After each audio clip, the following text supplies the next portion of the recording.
In a landmark judgment, the Calcutta High Court on Wednesday scrapped all OBC certificates issued in West Bengal in 2010. This order, of course, will not impact those who have either already benefited from this or are in the process of benefiting from these certificates. But the Calcutta High Court order led to a massive political slugfest between the BJP and the TMC, with Prime Minister Narendra Modi and the Union Home Minister Amit Shah attacking Mamata Banerjee for Muslim appeasement politics and the Chief Minister refusing to implement the court order. So, was the OBC quota misused to benefit Muslims in West Bengal?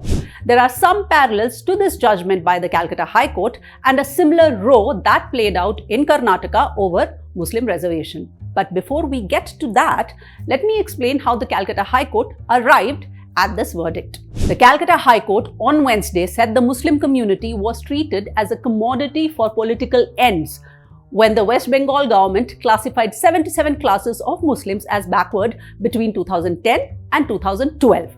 A division bench remarked that the decision of the state was an affront to the Muslim community as a whole, as they were treated merely as a vote bank. The court also described the decision as an affront to the democracy and the Constitution of India. It observed that there was a complete lack of legislative policy within 2012 scheme which guides powers of state and ordered the state to lay down a legislative policy before it delegates its authority in classifying any class as OBC.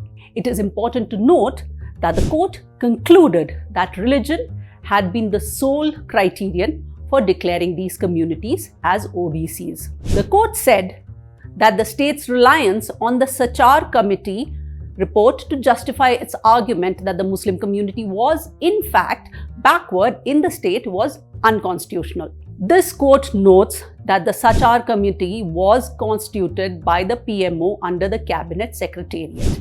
It was not constituted under Article 340 of the Constitution, which empowers only the President to constitute a commission for backward classes.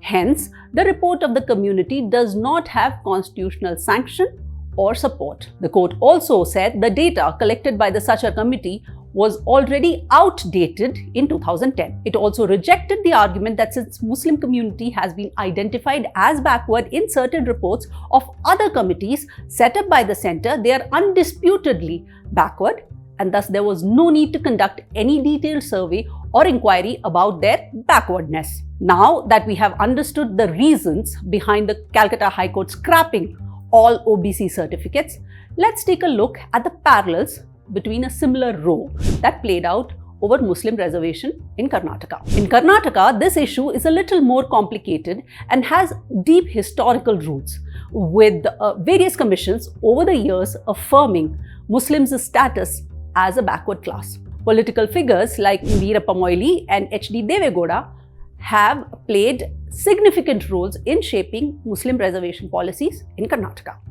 The BJP led by PM Modi had gone on the offensive, claiming that the Congress had advocated reservation for Muslims, which deemed as contrary to the spirit of the Constitution. Following the remarks by the Prime Minister, Chief Minister Siddaramaiah said that it was not his government that had introduced the reservation for Muslims.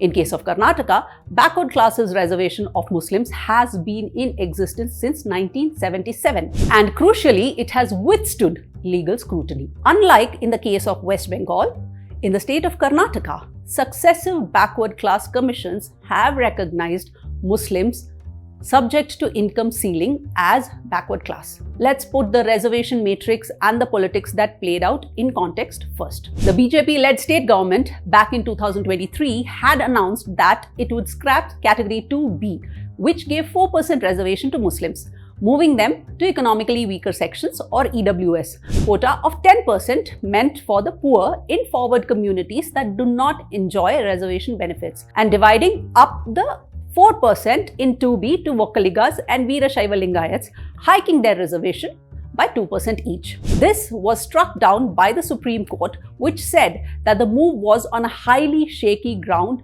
and flawed. The Congress government then hit back, saying the status quo stands as per the affidavit given by the BJP government in the Supreme Court in April 2023, and the government had made no changes to it later. Records show that this reservation was first implemented in 1995 by H.D. Deve Gowda's Janata Dal. Gowda's JDS, interestingly, is now an ally of the BJP-led National Democratic Alliance or NDA. In 1995, the Deve Gowda government gave 4% reservation to Muslims in Karnataka under a distinct classification, 2B, within the OBC quota. An order dated February 14, 1995 by the Karnataka government highlighted that this decision followed the considerations of the Chinnappa Reddy Commission report and adhered to the Supreme Court's directive to cap overall reservations at 50%. So while the opposition to the Muslim reservation row in Karnataka fizzled out, the legal drama over quota in West Bengal is set to continue, with the Mamata Banerjee-led TMC government set to challenge the HC verdict. I am Preeja Arvind, and keep watching SoSouth for more such stories.